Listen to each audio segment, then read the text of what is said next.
The first time I did it was the day after Martin Luther King Jr. was killed. I had no way to explain to my third graders in all-white, all-Christian Riceville, Iowa, what Martin Luther King Jr. was demonstrating against. I had no way to explain to them the hatred that white people had for that man.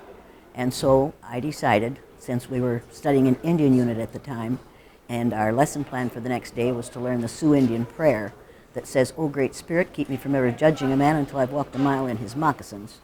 I decided that the next morning, if my students didn't understand what we were talking about when we discussed this horror, that not only would I teach them that prayer, I would arrange to have it answered for them. And I went into my classroom the next morning and I split my group according to the color of their eyes, put the brown-eyed people on the top, the blue-eyed people on the bottom, and discriminated against the blue-eyed people the way we have discriminated against people of color in this country for 300 years. I had no idea how this would work. If I had known how absolutely explosive this was, how traumatic this was, I probably wouldn't have done it. And that would have been too bad, because my kids learned more that day, and I learned more than I had ever learned in any education course. My students learned more than they ever had before in school, and they have never forgotten what they learned that day. Jane Elliott is a pioneer when we talk about race, racial inequality in this country. She's a hero. To have the kinds of conversations and the kind of impact that she's had on the topic of race and racial inequality is something that we can't put into words.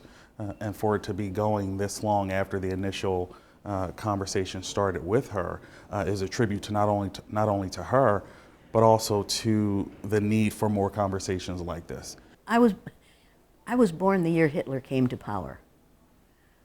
I was alive during the Second World War. We talked to people who came home, soldiers who came home from the war in Germany, and described the Jews coming out of the concentration camps. I remember that, and I remember that one of the ways they decided who went into the camps was eye color. I learned this from Adolf Hitler. I didn't make it up. I learned it from Adolf Hitler, and that should have been a cautionary tale.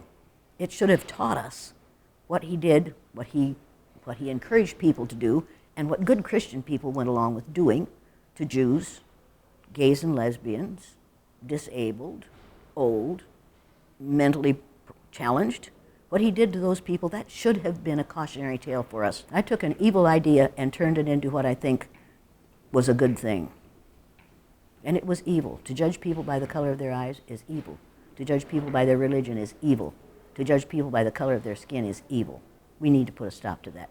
Clarkson is fortunate in that we are starting a new age when we talk about diversity here.